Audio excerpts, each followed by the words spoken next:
হরে কৃষ্ণ। শ্রী ঈশোপনিষদের তৃতীয় পাঠে আপনাদের সকলকে স্বাগত। আমরা আজকে ঈশোপনিষদের মূল বিষয়ে প্রবেশ করব। তার পূর্বে তার কিছু মুখবন্ধ উপর আমরা আলোচনা করব। বৈদিক দর্শনের যে 6টি দর্শন আছে, সেই দর্শনের অনুগামীরা প্রত্যেকেই তারা তাদের নিজ নিজ দর্শনের মান মর্যাদা অক্ষুণ্ণ রাখার জন্য, বা বলতে গেলে তারা যে বৈদিক, তারা যে বেদের রহস্য উপলব্ধি করে সেইটি প্রমাণ করার জন্য বেদান্তের যে 3টি প্রস্থান অর্থাৎ শ্রুতি, স্মৃতি ও ন্যায়, এগুলির উপর তারা ভাষ্য প্রদান করেছেন। যেমন শঙ্করাচার্য তিনিও শ্রুতি অর্থাৎ উপনিষদ, স্মৃতি অর্থাৎ ভগবদ্গীতা এবং ন্যায় বা বেদান্তের সূত্রের ব্রহ্মভাষ্য প্রদান করেছেন। সেরকম মধ্বাচার্য তিনিও এই 3টির উপর প্রদান করেছেন তার নিজস্ব ভাষ্য। রামানুজাচার্য সরাসরি স্মৃতি অর্থাৎ ভগবদ্গীতা এবং বেদান্ত সূত্রে ভাষ্য দিলেও তারই পরম্পরা ধারায় একজন অন্যতম আচার্য তিনি শ্রুতি শাস্ত্রের উপর অর্থাৎ উপনিষদের উপর তার ভাষ্য প্রদান করেছেন। এমনকি আমাদের নিজস্ব গৌড়ীয় পরম্পরা ধারাতেও শ্রী বলদেব বিদ্যাভূষণ তিনি শ্রুতি অর্থাৎ ঈশোপনিষদের উপর তার ভাষ্য প্রদান করেন, ভগবদ্গীতার উপর প্রদান করেছেন এবং বেদান্ত সূত্রের উপর তিনি গোবিন্দ ভাষ্য প্রদান করেছেন। অর্থাৎ শ্রুতি, স্মৃতি এবং ন্যায়ের উপর অনেক গুরুত্বপূর্ণ আচার্যরা সকলেই তাদের ভাষ্য প্রদান করেছেন। আপনারা জানেন, আগের দিন আমরা আলোচনা করেছি এই শ্রুতির মূল যে 3টি অংশ, সংহিতা, আরণ্যক, উপনিষদ, কখনো কখনো তার মধ্যে ব্রাহ্মণ বলে আরেকটি অংশ থাকে। যাই হোক, তো এই উপনিষদ এদের সংখ্যা হচ্ছে 108টি।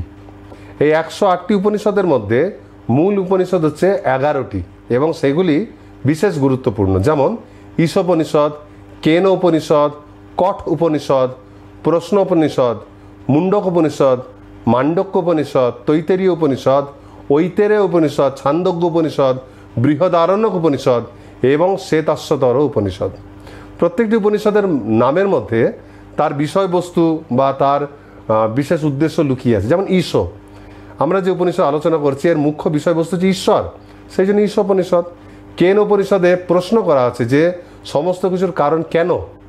অ্যাকচুয়ালি ঈশোপনিষদ হচ্ছে স্বয়ম্ভূব মনু, মানব জাতির প্রথম পিতা বলতে পারেন। এই স্বয়ম্ভূব মনু তিনি ভগবান যজ্ঞাবতারের প্রতি তার যে প্রার্থনা তিনি ঈশোপনিষদের মন্ত্রগুলির দ্বারা করেছিলেন। তিনি প্রথম এটি ব্যবহার করেছিলেন, ভগবান যজ্ঞাবতারের প্রতি প্রার্থনা করেছিলেন এবং স্বয়ম্ভূব মনুর এই প্রার্থনা আমরা শ্রীমদ্ ভাগবতমের 8ম স্কন্ধেও দেখতে পাই। সেইখানে একই প্রার্থনা, তার সূচনা একটু আলাদা। এখানে আমরা শুরু করি ঈশাবাস্যম ইদম সর্বম, ওখানে বলা আছে আত্মাবাস্যম ইদং সর্বম।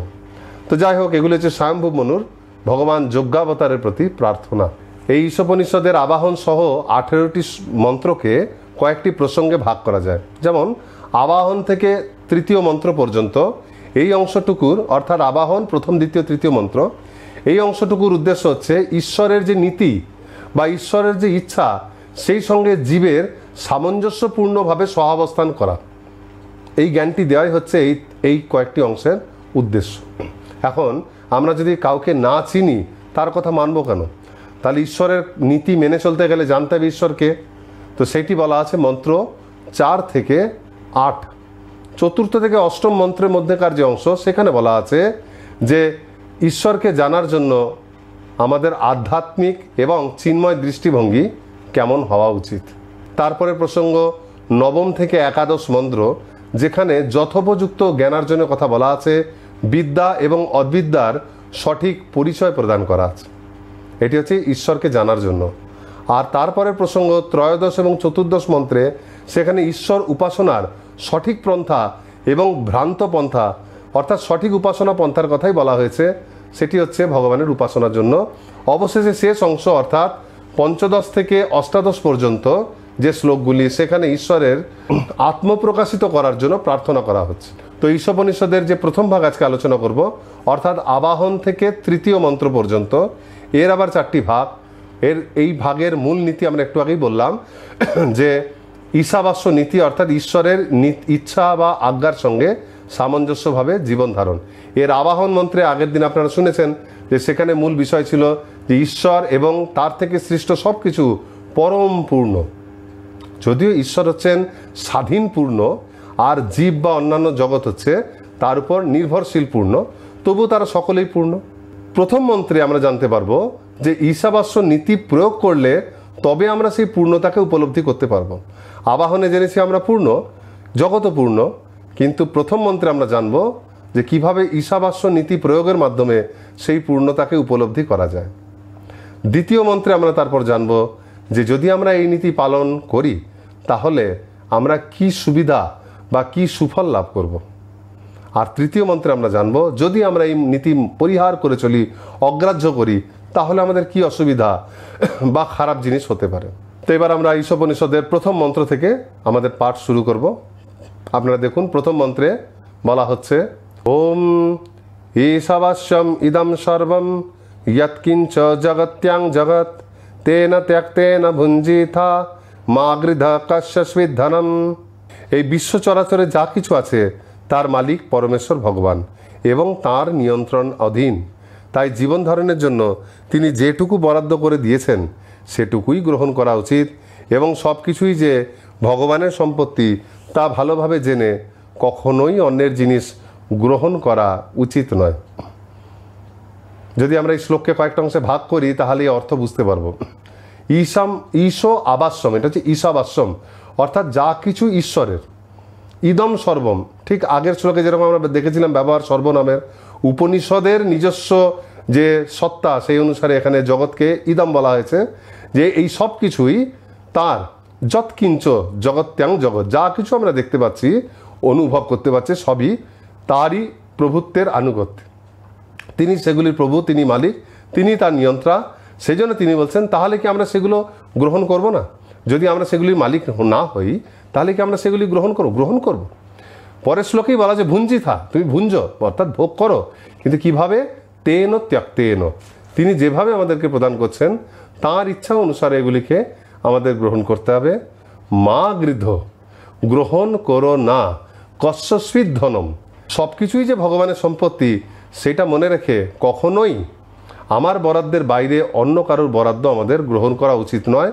তো এর যে তাৎপর্য, শিল প্রভুপাদ খুব সুন্দর তাৎপর্য দিয়েছেন কয়েক পাতা জুড়ে।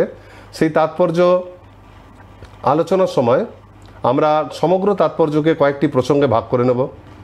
যেমন এর প্রথম আর দ্বিতীয় প্যারাগ্রাফে এখানে গুরুত্বপূর্ণ অংশ হচ্ছে বৈদিক জ্ঞানের শ্রেষ্ঠ, যেটা আমরা ভূমিকা অংশে আলোচনা করেছিলাম সেটা এখানেও আলোচনা করা হয়েছে যে বৈদিক জ্ঞান কেন শ্রেষ্ঠ। তার পরবর্তী অংশ হচ্ছে তৃতীয় এবং চতুর্থ প্যারাগ্রাফ, সেইখানে আলোচনা করা হয়েছে যে ঈশ আবাস্য মানে অর্থাৎ ঈশ্বর যে সব কিছুর মালিক সেটা কিভাবে সম্ভব, কেন ঈশ্বরকে সব কিছুর মালিক বলা হয়েছে, অর্থাৎ তিনি যে সব কিছুর মালিক তার প্রমাণ। এরপর পঞ্চম প্যারাগ্রাফের মূল কথা হচ্ছে তেন ত্যক্তেন ভুঞ্জিতা, অর্থাৎ সকলের জন্য তিনি কি বরাদ্দ করেছেন তার উদাহরণ। ষষ্ঠ, সপ্তম এবং অষ্টম প্যারাগ্রাফে এখানে আলোচনা করা হয়েছে পৃথিবীতে, বিশেষ করে এই পৃথিবীতে মানুষের মালিকানা কত দূর, তিনি মানুষের জন্য কতটা বরাদ্দ করেছেন, আমাদের কতটা বরাদ্দ হওয়া উচিত। নবম এবং দশম প্যারাগ্রাফে আলোচনা করা হয়েছে যে মানুষের জন্য আহার হিসেবে কি বরাদ্দ করা হয়েছে। এবং অবশেষে একাদশ প্যারাগ্রাফের মূল বিষয় হচ্ছে ঈশাবাস্য অনুসারে জীবনযাপন করা। তো এই কয়েকটা প্যারাগ্রাফ অনুসারে আমরা আজকের আলোচনা শুরু করব। প্রথম প্যারাগ্রাফের মূল বিষয় হচ্ছে যে বৈদিক জ্ঞান অপৌরুষীয়, প্রথম আর দ্বিতীয় প্যারাগ্রাফে। তো এটা আমরা আগের দিন আলোচনা করেছি, সেই জন্য ভূমিকা অংশ আলোচনা করেছি, কারণ আমাদের মধ্যে চারটি ত্রুটি বর্তমান। পুরুষ বলতে হিউম্যান, এই জড়জগতে যারাই মানুষ তাদের প্রত্যেকেরই চারটি ত্রুটি আছে। সুতরাং আমরা কোনো জ্ঞান নিজের মতো গ্রহণ করতে গেলে সেখানে ত্রুটি থেকে যায়, প্রত্যক্ষ অনুমান পন্থায় গ্রহণ করা যায় না। তাছাড়া বৈদিক জ্ঞান চিন্ময় জগৎ সম্বন্ধে আমাদের জানায়, ঈশ্বর সম্বন্ধে আমাদের ইন্দ্রিয় কিছু জানতে পারে না, সেই জন্য আমাদের ঈশ্বরের কথার উপর নির্ভর করতে হয়। আর তাই উপনিষদের যে জ্ঞান, বৈদিক যে জ্ঞান, সেটি অপৌরুষেয়, অর্থাৎ এই জড়জগতের কোনো পুরুষের মুখ থেকে বলা নয়, সেটি চিন্ময়, অভ্রান্ত, তাই গ্রহণীয়। তো এটা নিয়ে আমরা আজ আলোচনা করব না, আগের দিন আলোচনা করেছি। এরপর তৃতীয় আর চতুর্থ প্যারাগ্রাফের মূল বিষয় হচ্ছে ঈশ্বরই সব কিছুর মালিক। দেখুন, মালিকানা মানে প্রভুত্ব, মালিক বা প্রভু এই শব্দটা আমাদের শুনে খুব ভাল লাগে। যে কোনো মানুষ জগতের এই পদটাকে একটা বিশেষ উপভোগ্য বিষয় বলে মনে করে। এই ভোগ বাসনাটাই কারোর মধ্যে ক্ষুদ্র আকারে, কারোর মধ্যে বৃহৎ আকারে থাকে, কেউ আশেপাশে সকলের থেকে বেশি কিছু ভোগ করতে চান, আরও কেউ কেউ আছে যিনি নিজেকে সব কিছুর মালিক বলে মনে করেন, আরও বেশি সম্পত্তি গ্রাস করতে চান। যেমন ইতিহাসে আপনারা দেখবেন বড় বড় যে রাজনৈতিক যুদ্ধ যেগুলি হয়েছে, যারা বাইরে থেকে আক্রমণ করেছে, আলেকজান্ডারকেই ধরুন, আলেকজান্ডার দ্য গ্রেট, তো তিনিও কিন্তু সবসময় মনে করতেন যে আরও বেশি ভূমি আমি দখল করব। যত বেশি ভূমি আমি জানি যতটা সম্বন্ধে, সেই সব ভূমির একচ্ছত্র অধিপতি আমি হব। এখন অনেকে মনে করতে পারেন যে যার যতটা যোগ্যতা সে তার মালিকানা দখল করতে পারে, সে তার নিজের বাহুবলে বুদ্ধির দ্বারা এটাকে অর্জন করতে পারে, এতে খারাপের কি আছে?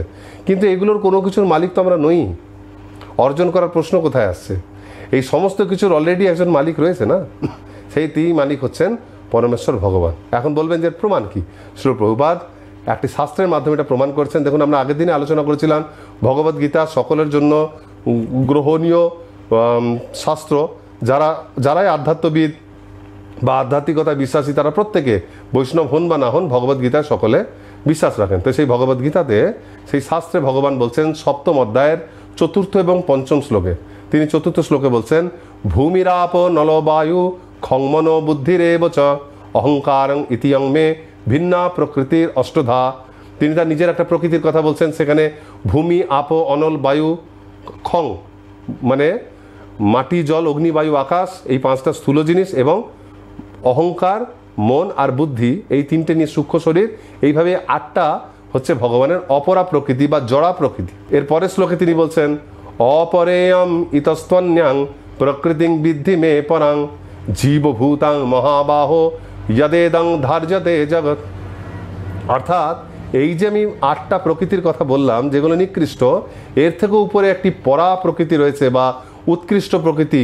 সেই প্রকৃতি থেকে জীবসমূহ উৎপন্ন হয় এবং এই সমস্ত জগৎকে ধারণ করে বা জগতে তারা কার্যকলাপ করে বিভিন্ন ধরনের।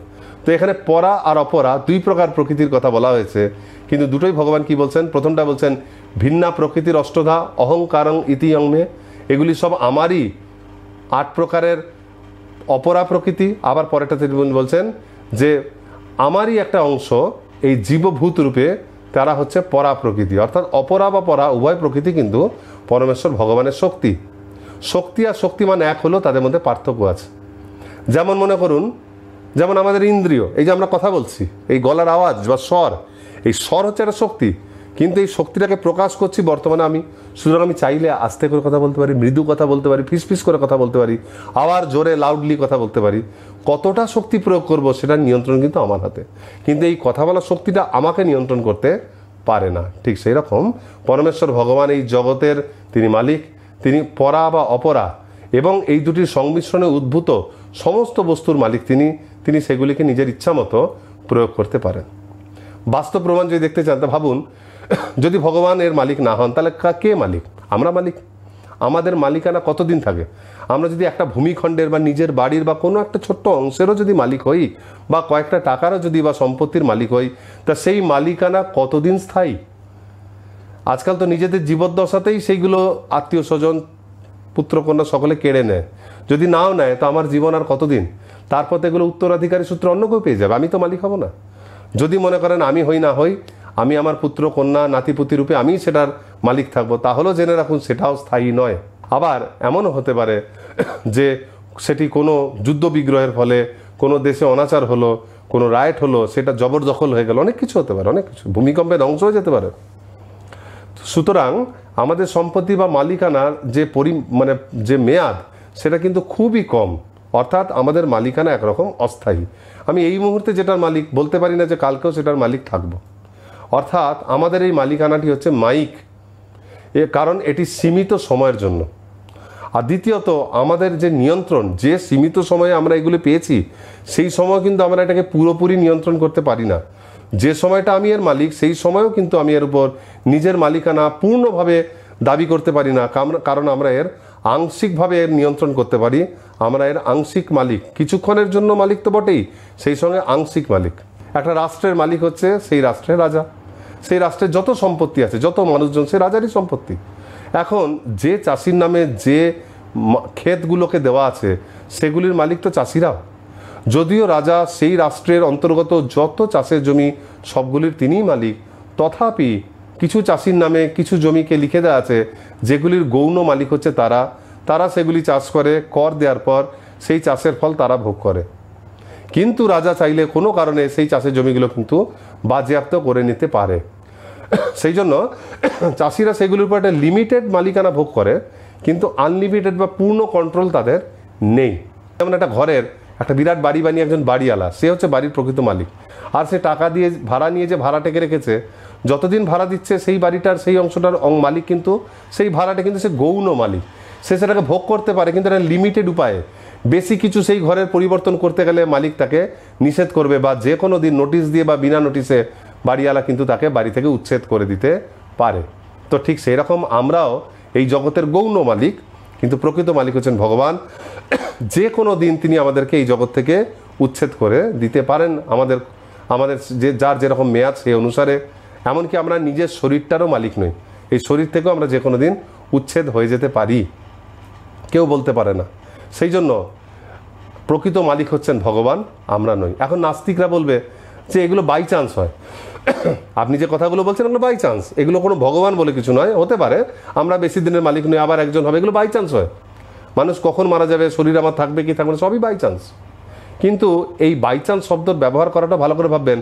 এই বাই চান্স শব্দ যারা এই ক্ষেত্রে ব্যবহার করে, তারা অ্যাকচুয়ালি চান্স শব্দটার অপব্যবহার করে। চান্স মানে হচ্ছে সম্ভাবনা। তো বাই চান্স মানে সম্ভাবনা থাকতে পারে। দেখুন, একটা বিরাট বড় মনে করুন ওভারব্রিজ যদি ভেঙে যায়, একটা ইঞ্জিনিয়ার তৈরি করেছিল, শহরের মাঝখানে অনেক টাকা পয়সা খরচা হয়েছিল, সেটা যদি 1-2 বছরের মাথায় হঠাৎ করে অ্যাক্সিডেন্টে ভেঙে যায়, অনেক প্রাণহানি হয়, তখন যদি সেই ইঞ্জিনিয়ারকে, চিফ ইঞ্জিনিয়ারকে জিজ্ঞেস করা হয় যে আপনার তৈরি করা ব্রিজটি ভেঙে গেল কেন, সে যদি বলে যে এটা বাই চান্স ভেঙে গেল, সেটা কি মেনে নেবে কেউ? কেন মানবে না? বলে হতেই পারে বাই চান্স। না, সেটিকে এমনভাবে তৈরি করা হয়েছিল, এমন টেকনোলজি তাকে ব্যবহার করতে বলা হয়েছিল, এমন টাকা পয়সা খরচ করে উপাদান দেওয়া হয়েছিল, যেটা মোটামুটি আশা করা হয়েছিল 50 বছর আগে তার মধ্যে কোনো ক্র্যাক আসবে না। এইটাই হচ্ছে তার সম্ভাবনা। অর্থাৎ চান্স কাকে বলে? যখন কয়েক প্রকার ঘটনা পরপর ঘটে, মানে রিদমিক্যালি, ঠিক নির্দিষ্ট সময় পরপর যখন একটা করে ঘটনা ঘটে, সেটাকে বলে চান্স। যেমন আম, একটা আম গাছে সারা বছরই কম বেশি পাতা ধরে, কিন্তু আম 1 বছর পর পর ধরতে থাকে। সুতরাং 1 বছর পর গ্রীষ্মকালে একটা আম পাওয়ার চান্স থাকে। ঠিক সেই রকম একটা লুডো ছক্কা আপনারা দেখেছেন, লুডো ছক্কা যদি আপনি ছুঁড়ে দেন এবং সেখানে যদি 6 পড়ে, তো কিভাবে পড়েছে? আপনি বলবেন বাই চান্স পড়েছে। সত্যি আপনি জানতেন না কি পড়বে, এটা বাই চান্স। কারণ 1 থেকে 6 6টা আছে, আপনি যদি 6 বার ফেলেন, একবার তো 6 পড়তেই পারে।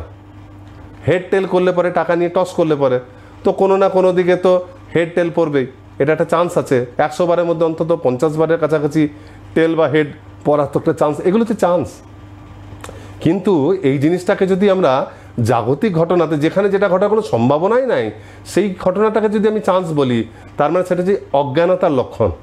যে ঘটনাটা সম্বন্ধে আমি জানি না, যার কোনো বিশেষ ব্যাখ্যা আমার কাছে নেই, তাকে আমি চান্স কী করে বলতে পারি? লুডোর ছক্কায় 1 থেকে 6 আসবে, এটা বাই চান্স, এটা জানি আমরা, কারণ 1 থেকে 6 আসতেই পারে। কিন্তু আমি যদি বলি 7, অসম্ভব ব্যাপার, সেখানে 7 আসবে না। যদি আপনি লুডোর ছক্কা ছোড়ে না 7 চলে আসে, তাহলে জানতে হবে কোনো ব্যক্তি ওই ছক্কাটা ছোড়ার আগে বিশেষ উপায়ে সেখানে 7 সংখ্যাটাকে ঢুকিয়ে দিয়েছে, কোনো একটা সংখ্যা মুছে দিয়ে। ঠিক সেই রকম জড়জাগতিক যে ঘটনা আমরা জানি না বিজ্ঞানের দ্বারা, আমি সেটাকে বাই চান্স বলতে পারি না। আর চান্স মানে সম্ভাবনা, সেগুলির কোনো সম্ভাবনাই ছিল না, সেটা ঘটেছে, তাহলে কি করে বাই চান্স হতে পারে? যাই হোক, বাই চান্সের ঘটনাকে মানুন বা না মানুন, আপনার কাছে দুটো রাস্তা। এক হচ্ছে এই জড়জগতের সমস্ত বস্তুর মালিক কে, সেটা প্রমাণ করতে গিয়ে আমরা বলছি যে সব কিছুই এসছে কোনো কিছু থেকে বা কারুর কাছ থেকে, সেই জন্য তিনি মালিক। আরেক দল ব্যক্তি বলবেন না, সব কিছুই এসছে কারুর থেকেই নয়, অতএব সব কিছু শূন্য থেকে এসছে। ভালো করে ভেবে দেখুন, সব কিছু শূন্য থেকে আসাটা অস্বাভাবিক লজিক। কারণ কোনো কিছু না থাকলে পরে ভর কোথা থেকে সৃষ্টি হয়? জড়জগতও বলছে যে ভর আর শক্তির নিত্যতা সূত্র, সেগুলির কখনো শেষ হয় না, সেটা একটা রূপ থেকে আরেক রূপে রূপান্তরিত হয়। তাহলে এই যে জগতের এত ভর, এত বস্তু, এই পদার্থগুলো নিশ্চয়ই কোনো পদার্থ থেকে এসছে। যদি বলে শক্তি থেকে এসছে, তা সেই শক্তিও তো ছিল, অর্থাৎ শূন্য থেকে কোনো কিছু আসতে পারে না। এটা কখনোই প্রমাণ্য নয়। যেহেতু আমরা ঈশ্বরের অস্তিত্বকে জড়জাগতিক ইন্দ্রিয়জ জ্ঞান দ্বারা ব্যাখ্যা করতে পারি না, সেই জন্য আমাদের অনেক সময় মনে হয় যে সব কিছু শূন্য থেকে এসছে। কিন্তু আমাদের না পারাটাই শূন্য থেকে যে এসছে সেটাকে সাপোর্ট করে না। স্বাভাবিক লজিক হচ্ছে নিশ্চয়ই কোনো কিছু থেকে সব কিছু এসছে, সেই কোনো কিছুই সব কিছুকে নিয়ন্ত্রণ করছে, কোনো কিছুই বাই চান্স আসেনি। তিনি হচ্ছেন ঈশ্বর, তিনি সর্বভূতের মালিক, সেই জন্য তিনি প্রকৃত মালিক।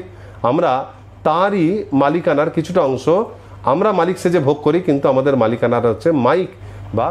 এর পরবর্তী অংশটা 5ম প্যারাগ্রাফে বলা হচ্ছে তেন তক্তেন ভুঞ্জিত, অর্থাৎ প্রকৃতিতে সবার জন্য কি বরাদ্দ করা হয়েছে তার উদাহরণ। এইখানের মূল চিন্তার বিষয় হচ্ছে যে ঈশ্বর সব কিছুর মালিক, এর আগের প্যারায় প্রমাণ হলো। তা আমি যখন মালিক নই, তাহলে এই বস্তুগুলো আমার নয়, অপরের বস্তু গ্রহণ করলে চোর বলে, তাহলে কি আমি জগতের কোনো কিছুই গ্রহণ করব না? তাহলে আমি জীবন ধারণ করবো কি করে? আমার দেহটাও তো এই জগৎ থেকে এসছে। ব্যাপারটা তা নয়, আমি গ্রহণ করতে পারি, কিন্তু সব কিছু যে আমার অধিকার, এই কিছুর মালিক আমি, এই ভেবে গ্রহণ করা আর প্রকৃতির দান রূপে গ্রহণ করা, দুটির মধ্যে অনেক পার্থক্য আছে। আমাদের জানতে হবে যে আমরা গ্রহণ করছি বটে দরকারে, কিন্তু এগুলির মালিক আমি নই, আমাকে কেউ দিয়েছেন।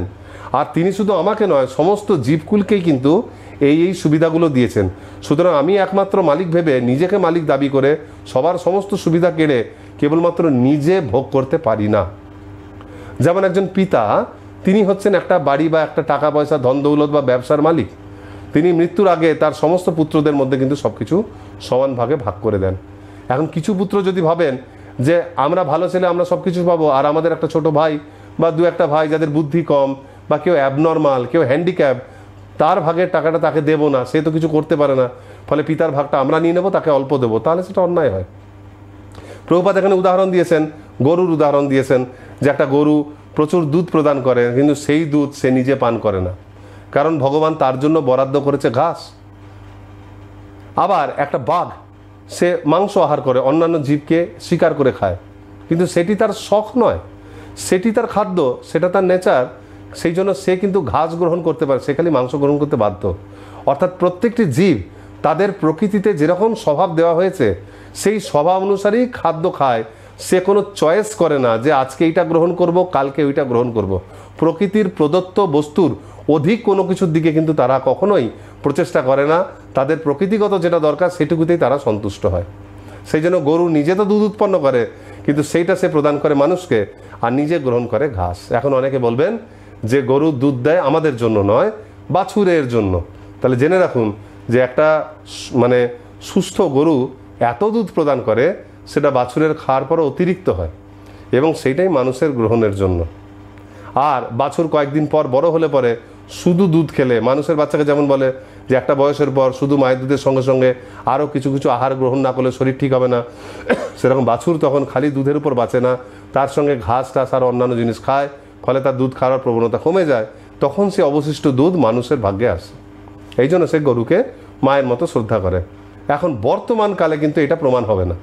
বর্তমানকালে বলবেন যে যদি আমরা একটা বাছুরকে খেতে ছেড়ে দিই দুধ খেতে এবং অবশিষ্ট খেতে যাই, তাহলে বাছুরই ঠিক মতো পায় না, কারণ আমার গরু খুব কম দুধ দেয়।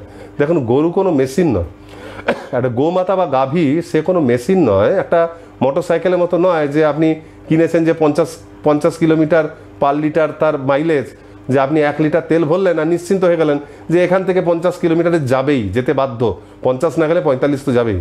গরু সেটা না, গরু একটা স্বাভাবিক একটা প্রাণী, তার একটা ব্যক্তিত্ব আছে, সে একটা জীবিত প্রাণী, তার অনুভূতি আছে, আবেগ আছে, ভালো লাগা, খারাপ লাগা, দুঃখ কষ্ট সব আছে।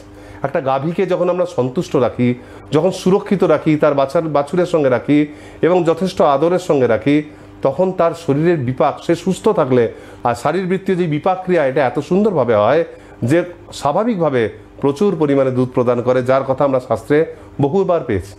কিন্তু তাকে যদি আমরা অত্যাচারে রাখি, কষ্টের মধ্যে রাখি, শোষণ করি, সবসময় সে ভীতিগ্রস্ত অবস্থায় থাকে, তার প্রতি খুব দুর্ব্যবহার করা হয়। যেমন বর্তমানে বিভিন্ন ডেয়ারিতে তাকে মেশিনের মতো ব্যবহার করা হয়, ছোট্ট একটি জায়গায় রাখা হয়, যেটুকু দরকার সেটুকু জোর করে খাইয়ে দেওয়া হয়, কোনো আহার বিহার কিছু নেই, বাছুরকে জন্মানোর পর তার থেকে কেড়ে নেওয়া হয়, মেশিন লাগিয়ে শোষণ করে দুধ টানা হয়। তাহলে সেই ক্ষেত্রে সে কখনোই সেই পরিমাণ দুধ দিতে পারে না, বা দিলেও সেই দুধের পুষ্টিগুণ কখনোই সেই সুস্থ গাভীর দেওয়া মাতৃবাৎসল্যের যুক্ত যে গুণ তার মতো কখনোই হয় না। সাধারণ উদাহরণ দেখুন, একটি বুদ্ধিমান বালকও যদি খুব টেনশনে থাকে, ভয়ে থাকে, কষ্টে থাকে, তাহলে সে ঠিকমতো পড়াশোনা করতে পারে না। কিন্তু সে যখন নিশ্চিন্তে থাকে, সে তার 10 গুণ পড়াশোনা ওই সময়ের মধ্যে করতে পারে। তো মানুষের ক্ষেত্রে যেমন স্বাভাবিক, গাভীর ক্ষেত্রেও সেটা স্বাভাবিক। যাই হোক, তো এইভাবে ভগবান কৃপা করে আমাদের জন্য সঠিক প্রয়োজনীয় আহার কিন্তু দিয়েছেন।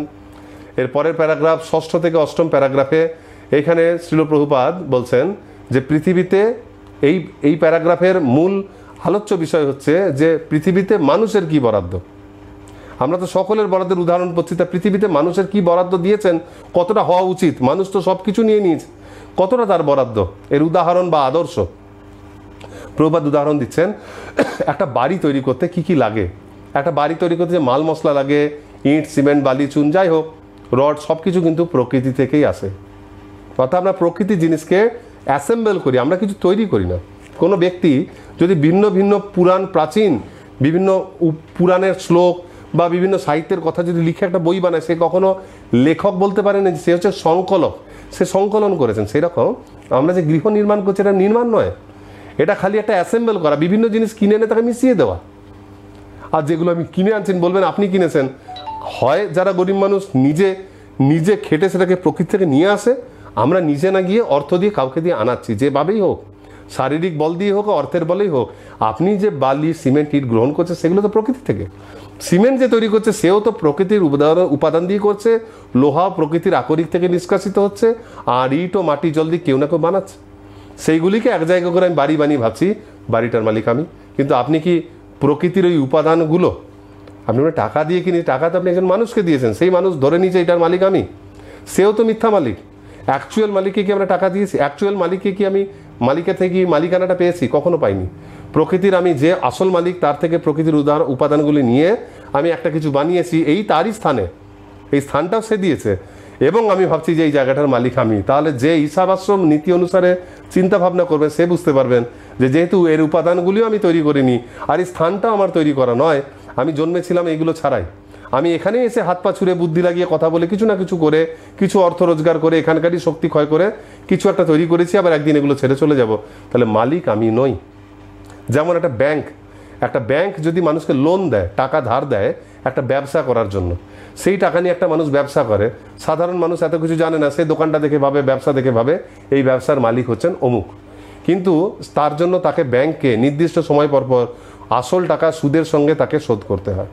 যদি সে শোধ করতে না পারে, তো দেখবেন একদিন ব্যাংক থেকে লোক এসে জায়গাটা ক্রোক করে নেয় বা জব্দ করে নেয়।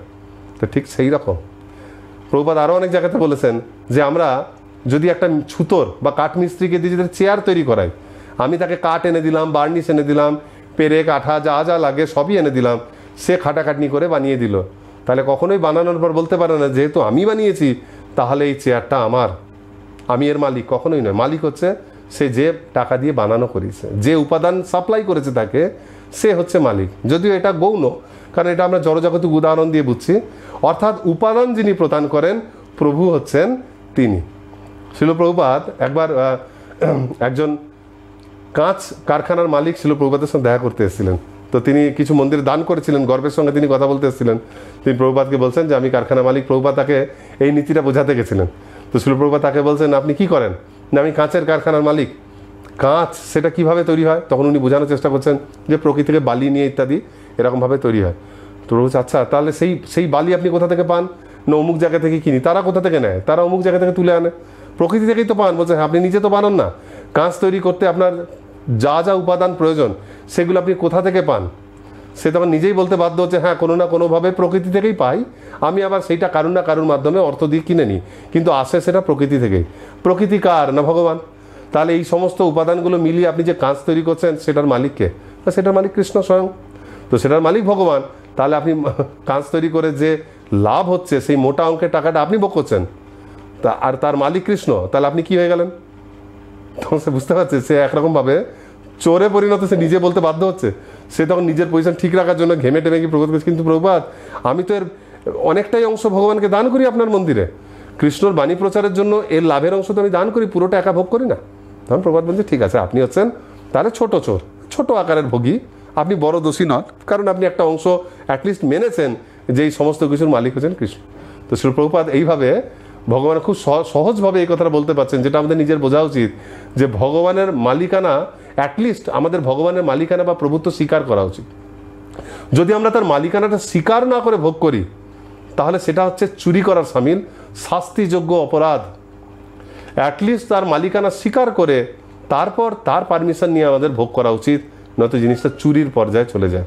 সেটি কাঁচ কারখানা মালিক উপলব্ধি করেছিলেন, শুদ্ধ ভক্ত ছিল, প্রভুপাদের মানে তিনি সঙ্গ করে এটা উপলব্ধি করেছিলেন এবং নিজ মুখেই স্বীকার করেছিলেন, তাকে দিয়ে জোর করে বলাতে হয়নি আমাদের মতো। এর পরবর্তী উদাহরণে দেখুন, এখানে প্রভুপাদ দুটি গোষ্ঠীর কথা বলছেন, কমিউনিস্ট এবং ক্যাপিটালিস্ট। তিনি সাম্যবাদী আর সাম্রাজ্যবাদীদের তুলনা দিচ্ছেন, কারণ এই উদাহরণ দিচ্ছেন তিনি তখন যখন এইটি রচনা করা হয়েছে। তিনি এটা রচনা করেছিলেন ঈশোপনিষদ ব্যাক টু গড হেডের তিনি একটা মানে প্রবন্ধ হিসেবে, ধারাবাহিক প্রবন্ধ হিসেবে রচনা করেছিলেন। সেটা ঠিক দ্বিতীয় বিশ্বযুদ্ধের পরবর্তী সময় ছিল, যেখানে কমিউনিস্ট কান্ট্রি আর ক্যাপিটালিস্ট কান্ট্রি এরা একজন আরেকজনের বিরুদ্ধে কোল্ড ওয়ার, ঠান্ডা যুদ্ধ, উভয়ে পারমাণবিক বোমা আদি বিভিন্ন অস্ত্রশস্ত্র জোগাড় করছিল, যে কোনো সময় যুদ্ধ লেগে যেতে পারত। এই সময় তিনি এটা রচনা করেছেন এবং তিনি তখন জানিয়েছেন, এইটার মাধ্যমে দেখিয়েছেন যে এই উভয়েরই কী ধরনের ভুল চিন্তাভাবনা। একটি দেশ অন্য দেশকে ধ্বংস করে দিতে চাইছে। দ্বিতীয় বিশ্বযুদ্ধের সময় একটা দেশ বলছে যে আমি ওই দেশটাকে পৃথিবীর ম্যাপ থেকে মুছে দেবো এবং ওইটা আমার দখলে চলে আসবে। আমি মানে একজন দেশের নায়ক, সে বলছে আমি সমস্ত জায়গাটার মালিক আমি হব। অর্থাৎ তখন আরেক দল বলছে না, আমি ওই দেশটাকে হারিয়ে দিয়ে আমি আর আমার যে সহযোগী যে দেশ, আমরা ওই জায়গাটাকে দখল করব। তো প্রভুপাদ এটাকেই বলছেন যে এটা সাধারণ কুকুর বেড়ালের মতো আচরণ হয়ে যাচ্ছে। কমিউনিস্টই হোক আর ক্যাপিটালিস্টই হোক, এরা উভয়ই ভুল, কারণ দুজনের মধ্যে কেউই ভগবানের প্রভুত্বকে স্বীকার করছে না। তারা সমস্ত দেশ বা দেশের সম্পদ সব কিছুকে তারা নিজের সম্পত্তি বলে মনে করে সেটিকে ভোগ করতে চাইছে, সেই জন্য উভয়ই ভুল। তাহলে জগতে ঈশাবাস্য নীতি, যে সব কিছুর মালিক যে ভগবান, সেটা তো আমরা বুঝুন, এটা প্রয়োগ করবো কী করে, কিভাবে সমাজ চালালে পরে এই নীতিটা প্রযুক্ত হবে। তো দেখুন, এটা আমরা ধাপে ধাপে বুঝতে পারি। পরমেশ্বর ভগবান হচ্ছেন শ্রীকৃষ্ণ, যিনি চিন্ময় জগতে থাকেন, বা যদি তার নামও না করেন, পরম সত্য পরম ভগবান এই জগতে থাকেন না, তিনি থাকেন চিন্ময় ধামে। এখন চিন্ময় ধামে ভগবানের মুখের বাণী, ভগবানের নীতি কারা উপলব্ধি করে? যারা ব্রাহ্মণ, অর্থাৎ জন্মগত নয়, যারা গুণগতভাবে ব্রাহ্মণ। যারা ব্রাহ্মণ কাকে বলে? ব্রহ্ম জানাতি ইতি ব্রাহ্মণ, যারা সেই ব্রহ্মকে, পরম ব্রহ্মকে যারা জানে। অর্জুন ভগবদ্গীতার 10ম অধ্যায়ে 12 শ্লোকে বলছেন না যে পরম ব্রহ্ম পরম ভাবং, অর্থাৎ অর্জুন প্রমাণ বলছেন যে পরম ব্রহ্ম হচ্ছে স্বয়ং পরমেশ্বর ভগবান। তো যারা এই ব্রহ্মকে জানে, যারা এই পরব্রহ্মের নীতিকে অনুসরণ করে, ভগবানের বলে দেওয়া নীতি অনুসারে তারা মেনে চলে, সেই নীতি অনুসারে জীবন ধারণ করে এবং সেই শিক্ষা নিজে আচরণ করে লোককে শেখায়, তারা হচ্ছে ব্রাহ্মণ। আমরা সরাসরি ভগবান শ্রীকৃষ্ণের কাছ থেকে কোনো নীতি জানতে পারি না, এমনকি শ্রুতি, সেটিও ভগবান কিন্তু মহান ঋষিদের মাধ্যমে, মহান ব্রাহ্মণদের মাধ্যমে কিন্তু আমাদেরকে প্রদান করেছেন। তারা যথাযথভাবে আমাদের কাছে ভগবানের বাণী প্রদান করেছেন। অর্থাৎ সেই জন্য এটি হচ্ছে উচ্চতম বর্ণ, কারণ তারা ভগবানের আইন পড়েন, তারা বোঝে, তারা কৃষ্ণের কাছের ব্যক্তি, তারাই তার কথা মানে এবং সেই অনুসারে সকলকে শিক্ষাও দেয়। সেই জন্য তাদেরকে বলা হয় ভূদেব। ভূ অর্থাৎ পৃথিবী, এই পৃথিবীতে দেবতা বা ভগবান রূপে ব্রাহ্মণকেই মানা হয়, কারণ তিনি হচ্ছেন ভগবানের প্রতিনিধি। তাদের কাজ, তারা এতটাই ভগবানমুখী, তাদের চিন্তাভাবনা এতটাই পারমার্থিক, তারা জড়জাগতিক চাওয়া পাওয়ার ঊর্ধ্বে। সেই জন্য তারা পরমেশ্বর ভগবান কি বলছেন সেটা ভালো বোঝেন এবং সেই অনুসারে নিজেরা জীবন ধারণ করেন এবং সেই শিক্ষাই তারা সমাজকেও প্রদান করেন। তাই তারা এক ধরনের লিঙ্ক হিসেবে কাজ করেন ভগবান এবং সমাজের মধ্যে। এখন ব্রাহ্মণ শিক্ষা সকলকে প্রদান করে, কিন্তু তারা এই শিক্ষা সমাজে কিভাবে প্রযুক্ত হবে, মানুষ গ্রহণ করবে কি করবে না, সমাজ কিভাবে ঈশাবাস্য নীতি অনুসারে চলবে, সেটা শিক্ষা তারা দিলেও তারা নিয়ন্ত্রণ করে না। এইটা নিয়ন্ত্রণ করে, বাস্তবিক অ্যাপ্লিকেশন বা প্রয়োগ করে ক্ষত্রিয়। ঈশাবাস্য নীতি অনুসারে তারা মানুষের উপযুক্ত আইন বলবৎ করে, শাসন করে। তারা দেখে যে কারা ঈশ্বরের আইন মেনে চলছে, কারা চলছে না, যদি না চলে তাদেরকে তারা শাস্তি প্রদান করে। এইভাবে সাধারণ জনগণকে তারা নিয়ন্ত্রণ করে। সেই জন্য তারা হচ্ছে নরদেব। সবার উপরে ব্রাহ্মণ ভূদেব, কিন্তু এরা হচ্ছে নরদেব, কারণ জনগণের কাছে এরাই হচ্ছে ভগবানের প্রতিনিধি, কারণ তাদের মধ্যে শক্তি আছে, তাদের কাছে অস্ত্র আছে, যে অস্ত্র ধারণ করে তারা শাসন করে। তাই ভগবানের প্রভুত্ব সবার উপরে। তারপর হচ্ছে ব্রাহ্মণ, যাদের মধ্যে শিক্ষা আছে, যারা ভগবানের নীতির প্রচার করে, নিজে আচার করে সকলের মধ্যে প্রচার করে, শিক্ষা দেয়। আর ক্ষত্রিয় হচ্ছে সেই ব্যক্তি যার স্থান ব্রাহ্মণের নিচে, নরদেব, যারা সেই ব্রাহ্মণের প্রচারের দ্বারা তারা সেই প্রচারকে সমাজে প্রয়োগ করে।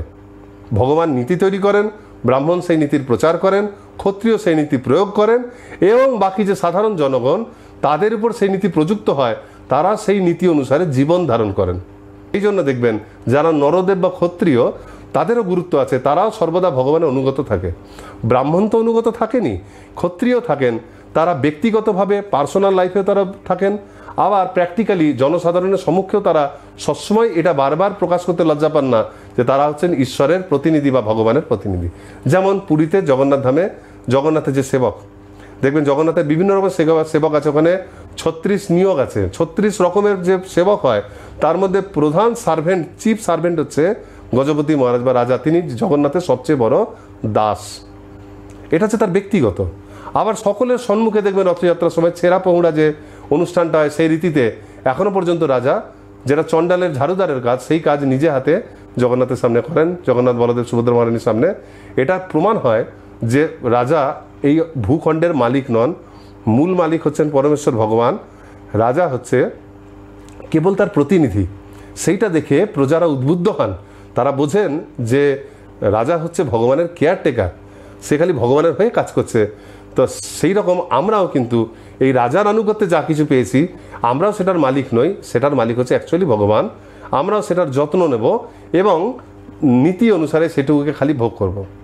তো এই ধরনের যথা রাজা তথা প্রজা, এইরকমভাবে ব্রাহ্মণের শিক্ষা রাজারা গ্রহণ করে, রাজাদের আচরণ দেখে শাসন অনুসারে প্রজারাও জীবন ধারণ করেন। এরও নিচে হচ্ছে যারা আউটকাস্ট, যারা শূদ্রাধম, শূদ্রের মধ্যেও পড়ে না, তাদেরকে সমাজে একটা সাইডে সরিয়ে রাখা হয়।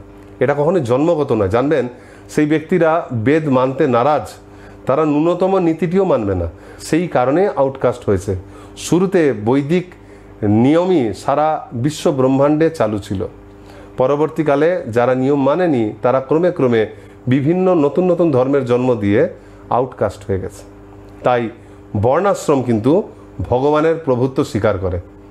এটা হচ্ছে বর্ণাশ্রম প্রথা, যেখান থেকে ব্রাহ্মণ, ক্ষত্রিয়, বৈশ্য, শূদ্র আসবে।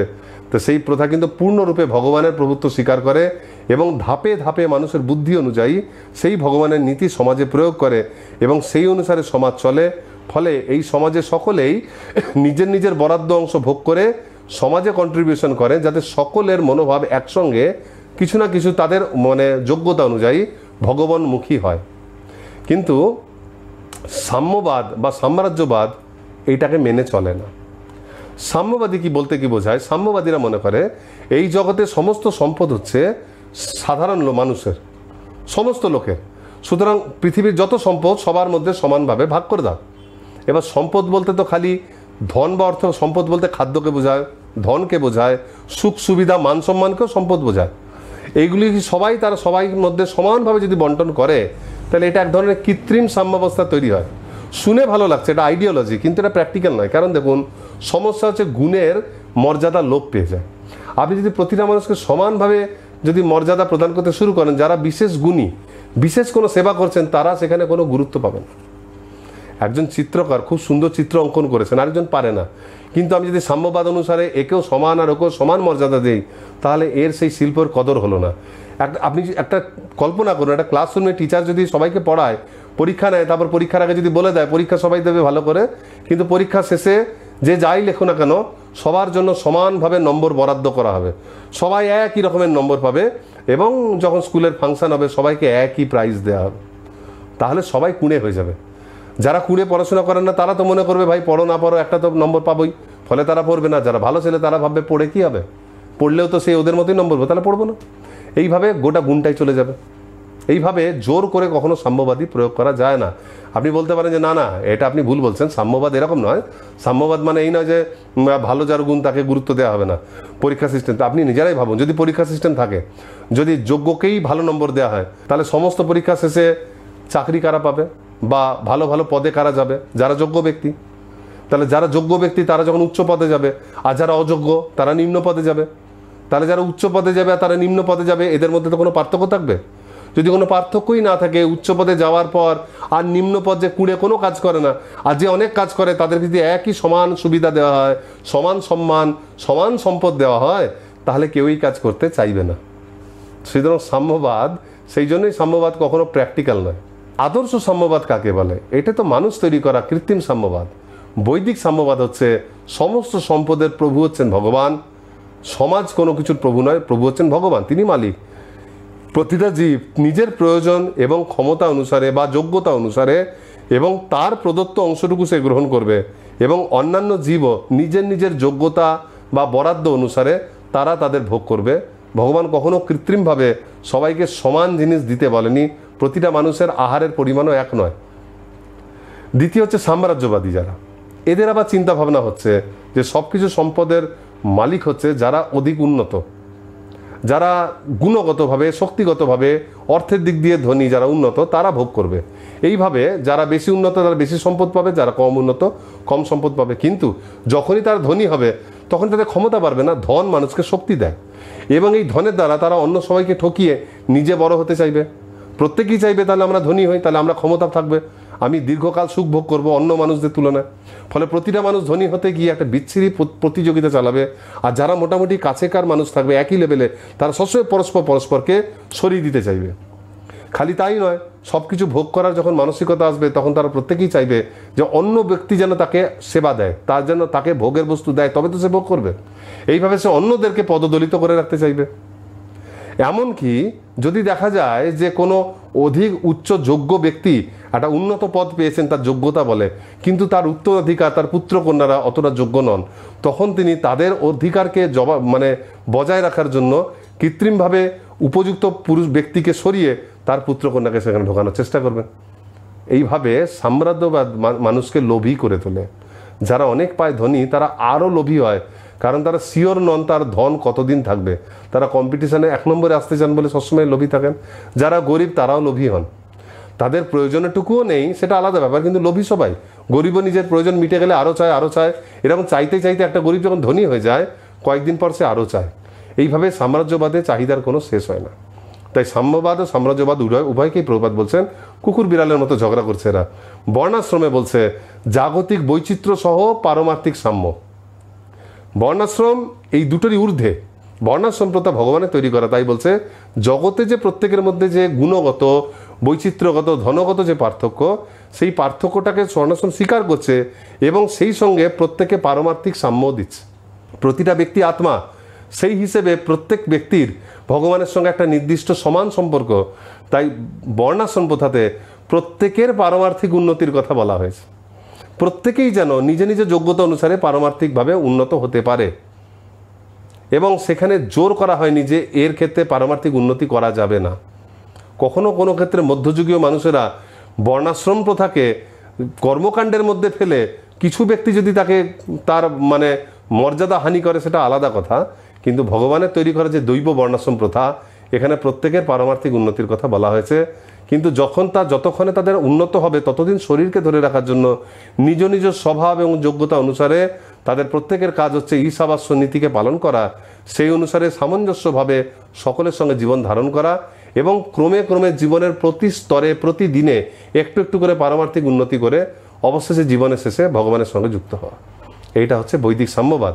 যেমন একই স্কুলের বিভিন্ন ছাত্রের সিলেবাস এক হয় না। 1-এর ছাত্রের সিলেবাস যদি আমি 8-এর ছাত্রের মতো করে দিই, শুনতে খুব সম্মানজনক লাগবে, কিন্তু 1-এর ছাত্রটা পাস করতে পারবে না, কোনোদিনই পড়তে পারবে না। তার ভালোর জন্যই তার সিলেবাস ছোট করে 1-এর মতো সিলেবাস করা হয়েছে। তো এইভাবে ব্রাহ্মণ শিক্ষা প্রদান করে, ক্ষত্রিয় সেই শিক্ষাকে প্রয়োগ করে শাসন করে, বৈশ্য অর্থ দিয়ে সেই সমাজকে চালনা করে, এবং শূদ্র তাদের বল বা তাদের কায়িক শ্রম দিয়ে সেই সমাজকে বজায় রাখে। ফলে এইরকম সুস্থ সমাজ প্রত্যেককে, গোটা সমাজের সমস্ত মানুষকে চরম লক্ষ্যে এগিয়ে যাওয়ার পথে সাহায্য করে, সেই সঙ্গে শারীরিক চাহিদাগুলোকে পূরণ করে। তো সেই জন্য এই জগতে ঈশাবাস্য নীতি প্রয়োগের জলজান্ত বা প্রত্যক্ষ উপায় হচ্ছে দৈব বর্ণাশ্রম প্রথা প্রবর্তন। এর পরবর্তী প্যারাগ্রাফের অর্থাৎ 9ম এবং 10ম প্যারাগ্রাফের আমাদের মুখ্য বিষয় হচ্ছে মানুষের জন্য বরাদ্দ আহার। কিছু মানুষ বলে, খুব সামান্য কিছু সংখ্যক মানুষ বলবেন যে আমরা নিরামিষাশী, আর বর্তমানে অনেক মানুষই বলবেন আমাদের আমিষাশী হওয়াটাই ঠিক, এটাই উচিত, যথাযোগ্য। দেখুন, আপনারা যদি অবজেক্টিভ হিউম্যান অ্যানাটমি নিয়ে চিন্তা ভাবনা করেন, উদ্দেশ্যগত অঙ্গ সংস্থান, মানুষের কোন অঙ্গের কি ব্যবহার, তাহলে দেখবেন আমরা কোনোভাবেই আমিষাশী হতে পারি না। আমাদের চোয়ালগুলো সামনের দিকে এগিয়ে নেই, আমাদের তীক্ষ্ণ দাঁত নেই বা নখ নেই, যার দ্বারা আমরা অন্য কোনো প্রাণীকে ধরে তাকে বধ করতে পারি। যারা অন্য প্রাণীকে ধরে খায় তাদের মুখ এগিয়ে থাকে, তীক্ষ্ণ দাঁত, নখ বা অন্য অস্ত্র তাদের শরীরে থাকে, তারা খালি হাতে অন্য কোনো যান্ত্রিক উপায়, কৃত্রিম উপায় ব্যবহার না করে সরাসরি কোনো প্রাণীকে ধরে তাকে বধ করে তাকে খেয়ে নিতে পারে। আমরা পারবো? কোনো মাংসাশী কোনো মানুষ, আমিষাশী মানুষও কখনো কোনো প্রাণীকে, নিরীহ থেকে নিরীহতম প্রাণীকেও কিন্তু ধরে নিজে বধ করতে পারে না। তার জন্য সে বাধ্য হয় কোনো কসাইখানা বা কসাইয়ের সাহায্য নিতে। সে একটা নিষ্ঠুরভাবে কোনো প্রাণীকে যন্ত্রের সাহায্যে, অস্ত্রের সাহায্যে বধ করে এবং তারপর আমরা কৃত্রিমভাবে সেগুলিকে গ্রহণ করি। যদি আমরা পৌষ্টিকতন্ত্রের বিচার করে দেখি তাহলে দেখবেন দাঁত, পাকস্থলী, অন্ত্র বেশিরভাগ জিনিসেরই গঠন নিরামিষাশীদের সঙ্গে মিল। এর মধ্যে একটা বিরাট আলোচনা হয়, সেটা আমরা এখানে আলোচনাতে যাচ্ছি না, আমরা ছোট করে বলছি। সেই মিল থেকে এটা বোঝা যায় যে নিরামিষ আহার গ্রহণ করলে সেটা সহজপাচ্য এবং সেটাই শরীরের জন্য কিন্তু স্বাভাবিক। তাই বরাদ্দের বেশি গ্রহণ করা যায় না। তবু যদি কোনো মানুষ বলে যে না না আমাদের জন্য নিরামিষ বরাদ্দ না আমিষ বরাদ্দ, যে করুক বরাদ্দ, আমরা আমিষ গ্রহণ করব। বরাদ্দের বাইরে যদি আপনি গ্রহণ করেন তাহলে কি হবে? এক একটা মানুষের দৈনিক আমিষ খাওয়ার যে চাহিদা, সেই চাহিদাকে যোগান দেওয়ার জন্য আমাদেরকে প্রাণী দিতে হবে তো তাকে। ফলে বাজার কি করবে? যারা খালি অর্থের কথা বোঝে তারা এই সমস্ত আমিষাশী মানুষের আহারের যোগান দেওয়ার জন্য প্রত্যেক দিন কিছু প্রাণী সাপ্লাই দেয়। সেই প্রাণীগুলো তো মেশিনের দ্বারা সুইচ টিপে তৈরি হয়নি, সে তাদের জীব, সে জন্মেছে ডিম থেকে বা কোনো প্রাণীর গর্ভ থেকে এবং আস্তে আস্তে বড় হয়েছে। তাহলে সেই সময়ের মধ্যে হাজার হাজার প্রাণী তাদেরকে তৈরি করতে হয়। এইটা তৈরি করতে গেলে তাদেরকে কিছু খাওয়াতে হয়। তারা খুব খারাপভাবে রাখলেও কিছু না কিছু তো খাবার খায়। সেই শস্য দানা তৈরি করার জন্য তো জমি লাগে, তাদের জন্য জল লাগে। তো দেখা গেছে এই একটা মানুষের যে প্রত্যেক দিনের যে আমিষ খাওয়ার যে চাহিদা, সেইটা পূরণ করতে যে পরিমাণ জমিতে শস্যর দরকার হয় বা জলের প্রয়োজন হয়, সেইটুকু ব্যবহার করে তার 10 গুণ মানুষ ওই কেবলমাত্র শস্য দানা খেয়ে বাঁচতে পারে। বুঝতে পারেন কথাটা হচ্ছে, একজন আমিষাশী ব্যক্তিকে আমিষ খাওয়ানোর জন্য যে কোনো ছাগল হোক, মুরগি হোক, কিছু না কিছু প্রাণীকে পুষতে হয়। সেই প্রাণীগুলো যে পরিমাণ শস্য দানা গ্রহণ করে, সেই শস্য দানা তো আকাশ থেকে পড়ে না, সেই শস্য দানাকেও কিন্তু হিসাব রাখলে পরে দেখবেন সেই শস্য দানাকেও চাষ করতে হয়। এবং গ্রামে গঞ্জে এটা বুঝতে না পারলেও যেখানে বড় বড় শহর, সেখানে আমিষের যোগান দেওয়ার জন্য বড় বড় সেখানে ফার্ম হাউস তৈরি করা হয়েছে। অ্যানিম্যাল হাজবেন্ডারি বলে এই ঘটনাটাকে। তো সেই সমস্ত প্রাণীগুলোকে বড় করার জন্য অনেক তাদেরকে শস্য খাওয়াতে হয়। সেই শস্য তো একটা ভূমির একটা অংশ থেকে আসে। সেই ভূমির যে পরিমাণটা, সেইখানে যদি এদের জন্য শস্য না লাগিয়ে সরাসরি মানুষের জন্য শস্য লাগানো হতো, তাহলে সেইখান দিয়ে ওই প্রাণী কটাকে খেয়ে যে কটা মানুষ বাঁচবে, তার 10 গুণ মানুষ ওই শস্য খেয়ে বাঁচত। জলেরও অপচয় হতো না। অনেকে বলবেন যে সেটা মানলাম এই কথাটা, কিন্তু উদ্ভিদ আহার করলেও তো উদ্ভিদেরও তো প্রাণ আছে। আমিষাশী মানুষের সবচেয়ে পছন্দের যুক্তি হচ্ছে এটা যে উদ্ভিদেরও তো প্রাণ আছে, তাহলে কি উদ্ভিদকে বধ করাটা ঠিক? বিজ্ঞানের চোখে উদ্ভিদের স্নায়ুতন্ত্র বলে কিছু হয় না। অর্থাৎ আপনার গায়ে পিন ফুটালে বা আঁচড় কাটলে আপনার যে কষ্ট হয়, দেখবেন আপনাকে অজ্ঞান করে দিয়ে ডাক্তার ছুরি কাঁচি চালালে আপনার কিছু হবে না। কিন্তু আপনি যদি জ্ঞান থাকা অবস্থায় যদি কিছু করা হয়, যন্ত্রণার চোটে আপনি মারা যাবেন। সেখানে একটা উদ্ভিদের ডাল কাটা হলে পরে একটা গোটা গাছ কেটে দেওয়া হয়েছে, খালি গোড়াটা আছে, আবার দেখবেন পাতা বেরাচ্ছে। উদ্ভিদের সেই যন্ত্রণা বোধটা নেই, কারণ তাদের স্নায়ুতন্ত্র নেই, বিজ্ঞানী বলে। অর্থাৎ সুতরাং একটা প্রাণী যার স্নায়ুতন্ত্র আছে, যে তার যন্ত্রণা উপলব্ধি করে, তাকে প্রচণ্ড যন্ত্রণায় ফেলে বধ করা আর একটা উদ্ভিদকে বধ করা, দুটোর মধ্যে কিন্তু আকাশ পাতাল ফারাক। প্রভুপাদ বলছেন একটা সেদ্ধ আলুকে বধ করা আর একটা প্রাণীকে বধ করা কি একই হলো? আবার দেখুন, প্রাকৃতিক চোখ দিয়ে, দৃষ্টি দিয়ে দেখুন, শস্য যদি মানুষ গ্রহণ না করে, যদি মানুষ খেলে আমিষ গ্রহণ করত, তাহলে এই শস্যগুলোও কিন্তু পড়ে পড়ে নষ্ট হতো। একটা টাইম পর ধান, গম এগুলো পেকে যায়, ঔষধি, ফল পাকলে মরে যায়। তাহলে গাছগুলো যখন মরে যেত, সেই অত ধান তো থেকে তার গাছ হতো না। কিছু অংশ গাছ হতো, কিছু অংশ হতো না। তো মানুষও তো সেই গাছগুলি থেকে কেবল তার পাকা ফলের কিছু অংশ গ্রহণ করে সেই শস্যের বাকিটাকে দিয়ে আবার পরের বছরের জন্য গাছ লাগায়। তাহলে মানুষ কখনো ধানকে বধ করে না, ধান মারা যাওয়ার পর হয়। আর ফল তো গাছ থেকে পরে। মানুষ এবং পশু পাখির জন্যই ফল তৈরি, যাতে বীজের বিস্তার হয়। তো সুতরাং এগুলো স্বাভাবিকভাবে প্রকৃতি আমাদেরকে দিয়েছে, তো এই জন্য মানুষ ওয়েট করে। আর প্রভুপাদ বলছেন যদি কেউ আমিষ আহার না করে থাকতে পারছেন না, তাহলে ঠিক আছে, আপনারা ওয়েট করুন না। ধানের জন্য যখন আমরা ওয়েট করি যে 4 মাস পর ধান পেকে মরে যাবে, তখন আমরা ধানগুলোকে গ্রহণ করব। সেজন্য আপনারা ওয়েট করুন যে একটা প্রাণী যখন তার আয়ু শেষ হয়ে যাবে, মারা যাবে, ঠিক আছে, মারা যাওয়ার সঙ্গে সঙ্গে আপনি তাকে গ্রহণ করুন। আপনি তাকে জোর করে, প্রাণীকে বড় করে, অত্যাচার করে, ছোট জায়গায় রেখে, কষ্টে রেখে, তাকে জোর করে খাইয়ে দাইয়ে মোটাসোটা করে একটা আহার যে সাইজের পরিণত করে যখন সে পূর্ণ স্বাস্থ্যে রয়েছে, বেঁচে থাকতে পারবে সবল অবস্থায়, সজ্ঞানে তাকে যন্ত্রণা দিয়ে মেরে ফেলছেন, তা জোর করে তাকে আহার করছেন, এটা কোনোভাবেই প্রাকৃতিক নয়, এটা একটা অত্যাচারের সামিল। যদি করতেই হয় আমিষ আহার গ্রহণ, আমিষ আহারটাকে যদি শরীরের জন্য গুরুত্বপূর্ণ বলে মনে করছেন, যদিও এটা ভ্রান্ত, তথাপি তাহলে ওই প্রাণীটা মারা যাওয়ার পর গ্রহণ করুন, তাকে কষ্ট দেবেন না। যাই হোক, এটা মানুষের জন্য বরাদ্দ নয়। মানুষের জন্য বরাদ্দ হচ্ছে মানুষ কেবলমাত্র খালি নিরামিষ আহারই গ্রহণ করতে পারে, এটা হচ্ছে মানুষের জন্য বরাদ্দ। কিন্তু কেবল বরাদ্দটুকুই গ্রহণ করাটা মানুষের কাজ নয়। দেখুন, আমরা জানছি যে মানুষের জন্য নিরামিষ আহার গ্রহণ করেছে, তাহলে আমরা নিরামিষ গ্রহণ করছি। তো এইটা গ্রহণ করে যে আমি খুব ক্রেডিট দেখাবো যে আমি ভগবানের নিয়ম পালন করছি, এটাতে ক্রেডিটের কিছু নেই, কারণ পশুরাও তো তাই করে। আপনি যে নিরামিষ আহার গ্রহণ করছেন, সেরকম একটা ছাগলও নিরামিষ খাচ্ছে, সে আমিষ খেতে যাচ্ছে না। একটা বাঘ আমিষ খাচ্ছে কারণ তাকে আমিষ বলা হয়েছে।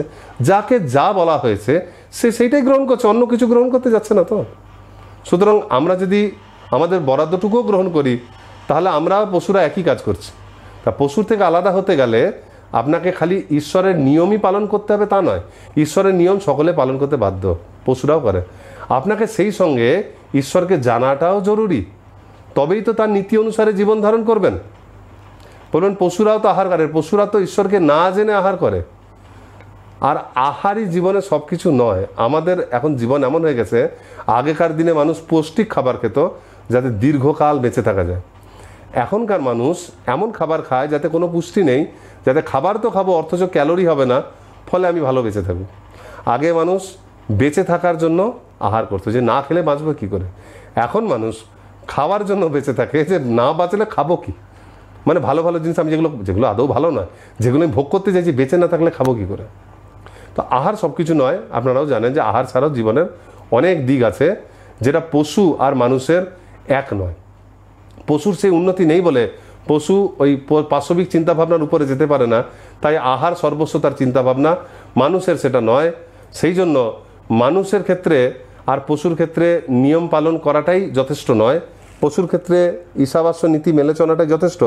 মানুষের উচিত সেই নীতিকে যিনি প্রয়োগ করছেন, সেই ঈশ্বরকে জানা, তার সঙ্গে সম্পর্ক তৈরি করা, যাতে আমার এই পশু স্তরে পতন না হয়। সেই জন্য মানুষ হয়ে যদি আমরা প্রাণীবধ করি, তাহলে আমাদের অনেক পাপ হয়, নরক গতি হয়, আর পরবর্তীকালে সেই পশু জন্ম। কিন্তু আমরা যদি উদ্ভিদ আহার করি, তাহলেও তো কর্মফল হয়। কাউকে না কাউকে তো আমি আহার হিসেবে গ্রহণ করছি। আপনি প্রাণীবধই করুন, উদ্ভিদবধই করুন, কোনটাতে বেশি কর্মফল, কোনটাতে কম কর্মফল, কিন্তু কর্মফল তো হবে। এবং সেই সঙ্গে যদি আমি ঈশ্বরকে চেনার চেষ্টা না করি, পশুর মতো খালি আহার করে সন্তুষ্ট থাকি, তাহলে সেই রকম মানসিকতার জন্য পশু জন্ম হবে।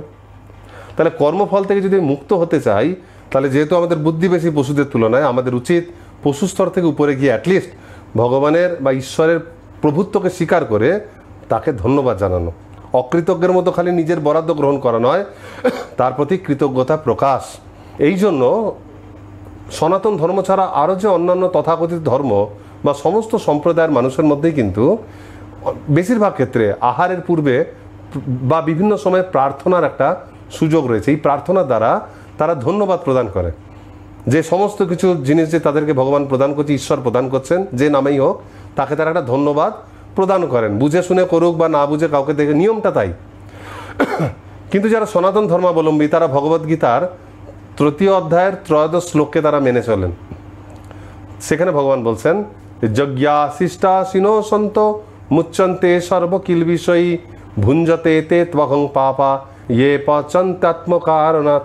অর্থাৎ দ্বিতীয় লাইনের অর্থ হচ্ছে, ভুঞ্জতে তে ত্বহং পাপা যে পচ্যন্ত আত্মকারণাৎ, নিজের কারণে নিজের বরাদ্দটুকুই গ্রহণ করছে, কিন্তু নিজের জন্য, নিজের আহারের কথা ভেবে যে পচ্যন্ত আত্মকারণাৎ, নিজের জন্য যে আহার করে, কি হয়, ভুঞ্জতে তে ত্বহং পাপা, তাতে কিন্তু পাপ হয়। যেটা আমরা বলছিলাম, উদ্ভিদ বধ করলে অল্প পাপ, প্রাণী বধ করলে অনেক পাপ, কিন্তু পাপ তো হয়, কর্মফল তো হয়, ফলে সে কর্মবন্ধনে আবদ্ধ হয়ে যায়। আর সন্ত ব্যক্তি, বুদ্ধিমান ব্যক্তি, তারা কি করেন, ভক্তরা, তারা যজ্ঞের অবশিষ্ট গ্রহণ করেন। যজ্ঞ অর্থাৎ ভগবান বিষ্ণুকে সন্তুষ্ট করা, পরমেশ্বর ভগবান বা শ্রীকৃষ্ণকে ভোগ অর্পণ করা হচ্ছে এক ধরনের যজ্ঞ। এই যজ্ঞের অবশিষ্ট অর্থাৎ ভগবানের প্রসাদ গ্রহণ করলে পরে কি হয়, যে মুচ্চন্তে সর্বকিলবিষে, সমস্ত কিলবিষ বা পাপ থেকে মুক্ত হওয়া যায়, অর্থাৎ কর্মফল থেকে মুক্তি পাওয়া যায়। সেই জন্য আমরা অন্যান্য সম্প্রদায়ে তারা কেবলমাত্র ধন্যবাদ জানায়, শিষ্টাচার এটা একটা, কিন্তু বাস্তবিক কোনো সেবা করতে পারে না। তারা খালি ঈশ্বরের প্রতি একটা ধন্যবাদ জানিয়ে তার প্রভুত্বটাকে মেনে নেয়, এইটুকুই যা। কিন্তু একজন সনাতন ধর্মাবলম্বী তার প্রভুত্বটাকে শুধু মানেই না, সেই প্রভুত্বকে স্বীকার করে তার সেবা করতে চায়। সে সমস্ত সম্পদ যেগুলির মালিক তিনি, তার জন্য যা বরাদ্দ করা হয়েছে সেইগুলো সে একত্রিত করে তার বরাদ্দটুকুও সে পরম মালিককে প্রদান করে। এবং সেই পরমেশ্বর যখন তার প্রসাদ আমাদেরকে, তার প্রীতির উপহার স্বরূপ সেই যে প্রসাদ প্রদান করেন, সেইটা যখন আমরা আহার করি তখন তার সঙ্গে আমাদের একটা প্রভু ভিত্তির সম্পর্ক গড়ে ওঠে, তার প্রতি আকর্ষণ জন্মায়, আমাদের উন্নতি হয়। এই জন্য প্রসাদ গ্রহণ করার মাধ্যমে শুধু কর্মফল থেকে মুক্তি হয় না, বরং তার সঙ্গে ভগবানের প্রতি প্রেমময়ী সেবা করার যে একটা যে ইচ্ছা বা একটা যে ভগবানের সঙ্গে প্রেমময়ী আদান প্রদানের যেটা সম্পর্ক, সেটা আমাদের অন্তরে সুপ্ত হয়ে আছে, সেটা জেগে ওঠে। পরবর্তী প্যারাগ্রাফে এটাই বড় করে বলা হয়েছে। একটা ছোট্ট উদাহরণে আপনারা বুঝতে পারবেন। একজন পিতার অনেকগুলি ছেলে মেয়ে, তো সে প্রত্যেকের জন্য 2টি করে মিষ্টি কিনে এনেছে বাড়িতে। এখন কিছু ছেলে মেয়ে প্রত্যেককে 2টো করে মিষ্টি দেওয়া হয়েছে। কয়েকজন ভালো ছেলে, তারা ওখান থেকে ওই 2টোই খাচ্ছে। আর তার পিতার সব ছেলে মেয়ের মধ্যে 1-2টো খুব বদমাইশ, তারা নিজের 2টো খাওয়ার পরও আরেকজনেরটা কেড়ে খেয়ে নিচ্ছে। আর এতজনের মধ্যে একজন এমন আছে, তাকে যখন তার বরাদ্দে 2টি দেওয়া হয়েছে, সে অন্যান্য ভাই বোনের মতো শুধু নিজেরটা নিয়েই সন্তুষ্ট হয়নি, বরং সে এটা মনে করছে যে এই মিষ্টিগুলো তো আমাকে আমার পিতা এনে দিয়েছে, সে তো নিজেও চাইলে সবগুলো খেয়ে নিতে পারতো, তাহলে আমার উচিত এইগুলো আমার পিতাকেই প্রদান করা। ফলে পিতার এনে দেওয়া জিনিস, সেই মিষ্টি সে তখন তার পিতাকে খাওয়াতে যাচ্ছে, তার পিতা আবার সেইটি তাকেই খাইয়ে দিচ্ছে। কিন্তু এক্ষেত্রে পিতার সঙ্গে প্রত্যেক সন্তানের কি একই রকম সম্পর্ক? পিতা যদিও সকলকে সমানভাবেই সব বরাদ্দ করে যাবেন, তথাপি পিতার হৃদয়ে সকলের সমান স্থান নয়। যারা তার কথা শুনছে না, অন্য ভাই বোনদের কষ্ট দিচ্ছে, তাদের প্রতি তিনি ক্রুদ্ধ হবেন, তাদেরকে শাসন করে আইন মানা করাবেন যে সবার সঙ্গে ভাগ করে খাও। যারা অলরেডি না বলাতেই বাবার কথা শুনছে, পিতা তাদের উপর সন্তুষ্ট থাকবেন। কিন্তু যে পুত্র বা কন্যা বিশেষ ভালোবাসা সহকারে নিজের বরাদ্দটাও পিতাকে মালিক মনে করে প্রথমে তাকে অর্পণ করছে সেবা, তো সে কিন্তু পিতার অনেক কাছের, অনেক হৃদয়ের কাছের বস্তু। সেই রকম মহাপ্রসাদ গ্রহণ করার মাধ্যমে শুধু কর্মফল মুক্তই হয় না, ভগবানকে সমস্ত উপাদান যা ঈশ্বর আমার জন্য বরাদ্দ করেছেন, সেই বরাদ্দটুকুও ভোগীর মতো, পশুর মতো ভোগ না করে, কেবলমাত্র তার ধন্যবাদ না দিয়ে, বরং সেটি তারই সেবাতে লাগিয়ে দিতে হয়। হৃষিকেন হৃষিকেশং সেবনং ভক্তির উচ্চতে। এর ফলে পরমেশ্বরের সঙ্গে আমাদের যে হৃত সম্পর্ক, সেটি আমরা আস্তে আস্তে ফিরে পাই এবং তার ফলে জড় কর্ম থেকে মুক্ত হয়ে কৃষ্ণ সেবায় যুক্ত হতে পারি এবং একসময় আমরা আমাদের প্রকৃত আলয় ভগবত ধামে কিন্তু আমরা ফিরে যেতে পারি। সেই জন্য অন্যান্য সম্প্রদায়ে যদিও আহারের পূর্বে একটা প্রার্থনা করার একটা ব্যাপার থাকে, সেইখানে শুধু এইটুকুই বলা থাকে যে আমি অভুক্ত ছিলাম, আপনি দয়া করে আহার দিয়েছেন, এটা খেয়ে আমরা বল পাচ্ছি, ধন্যবাদ, সারা জীবন আহার দেবেন। কিন্তু একজন ভক্ত কখনোই খালি এইটুকু প্রার্থনা করে না। এই জন্য মহাপ্রসাদের মন্ত্রে শুধু আহারের কথা বলা নেই, সেখানে বোঝানো আছে কিভাবে আহার তো প্রচুর ভগবান বরাদ্দ করেছেন, কিন্তু সেই আহারের স্বাদের লোভে পড়ে একজন আত্মা কর্মফলের চক্রে আবদ্ধ হয়। সেই জন্য ভগবান এমন আহার প্রদান করেছেন, সপ্রসাদ অন্ন, যা গ্রহণ করে আমাদের শরীরও ঠিক থাকে এবং আমরা ভগবানের সেবাতে যুক্ত হই। অবশেষে আমরা প্রেম লাভ করি, যার দ্বারা আমরা ভগবত ধামে ফিরে যেতে পারি। এটাই ঈশাবাস্য নীতির মূল কথা। তো আজকে আমরা আলোচনা করলাম শ্রী ঈশোপনিষদের প্রথম মন্ত্র। পরবর্তী পাঠে আমরা দ্বিতীয় মন্ত্র নিয়ে আলোচনা করব। হরে কৃষ্ণ।